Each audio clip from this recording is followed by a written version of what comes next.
तहज़ीब ईमान ने सिखाया है हमें तहज़ीब ईमान ने सिखाया है हमें कि कुछ कहने से पहले सलाम करते हैं।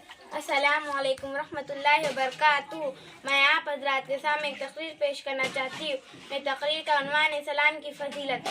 अल्हम्दुलिल्लाहि रब्बिल आलमीन वस्सलातु वस्सलामु अला रसूलिल करीम अम्मा बाद। क़ाल नबी सल्लल्लाहु अलैहि वसल्लम अफ़शु सलाम बैनकुम। दुनिया में कौम का ये दस्तूर है कि जब वो आपस में एक दूसरे से मुलाकात करती है तो पहले कुछ जुमले बोलती है।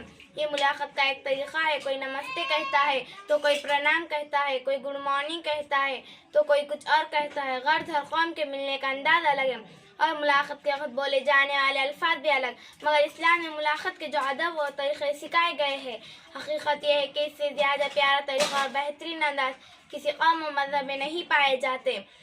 जब हम किसी से मुलाकात करते हैं तो कहते हैं अस्सलामु अलैकुम रहमतुल्लाहि व बरकातुहू, जिसका मतलब है कि आप पर सलामती और खुदा की रहमत और बरकत हो।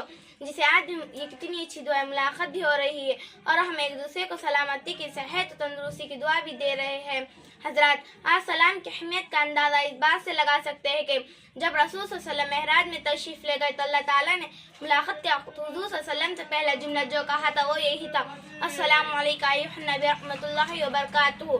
ऐ नबी, आप पर खुदा की जानिब से सलामती, रहमत और बरकत हो। जिसे आज भी मुसलमान 5 वक्त की नमाज में पढ़ता है। यही वजह है कि सलाम अल्लाह ताला के नामों में से है जिसे इसने ज़मीन पर उतारा है। लिहाजा मुसलमानों को चाहे कि सलाम ज़्यादा से ज़्यादा हम करें। जब कोई मुसलमान आगे बढ़कर सलाम करता है और सामने वाला जवाब देता है तो इस सलाम करने वाले को इन पर सलाम याद दिलाने की वजह से दर्जा फजीलत हासिल होती है। लेकिन अगर वो लोग जवाब न दे तो इन शब्द यानी फरिश्ते के सलाम का जवाब देते हैं।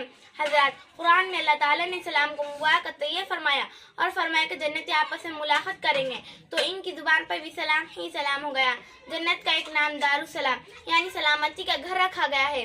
इसी तरह हदीस शरीफा में भी सलाम की बड़ी फजीलत बयान की गई है। और सल्लल्लाहु अलैहि वसल्लम ने फरमाया, तुम लोगों को खाना खिलाओ और जिसे जानते हो या नहीं जानते इन सबको सलाम करो। फरमाया क़यामत इन सबको सलाम करो। लोगों, तुम जन्नत में दाखिल नहीं हो सकते जब तक ईमान ना ले आओ और तुम्हारे ईमान मुकम्मल नहीं जब तक तुम आपस में मोहब्बत ना करने लगो। क्या मैं तुम्हें ऐसी चीज़ ना बताऊँ जिसे तुम करने लगो तो खुद ब खुद मोहब्बत होने लगे। आपस में सलाम को खूब आम करो। फरमाया क़यामत के दिन अल्लाह ताला से सबसे ज़्यादा नज़दीक वो शख्स होगा जो सलाम सबसे पहले करता है। सलाम में पहल करने वाले तकब्बुर से बरी है।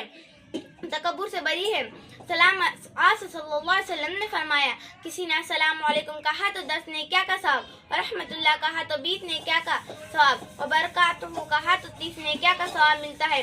खुलासा ये है कि सलाम में खुदाई तोहफा है। सलाम से बस एक नफरत एक लम्हे में खत्म हो जाती है। सलाम आपस में मिलने का खूबसूरत तरीका भी है और दुआ और इबादत भी है। लिहाजा मुसलमानों को चाहे कि सलाम ज़्यादा से ज़्यादा हम करें। इतना कहकर मैं अपनी तकरीर शेर पर ख़त्म करना चाहती हूँ। हम जब भी हम कलाम होते हैं तो रहा के पत्थर भी गुलाम होते हैं। वमा अलैना इल्लल बलाग।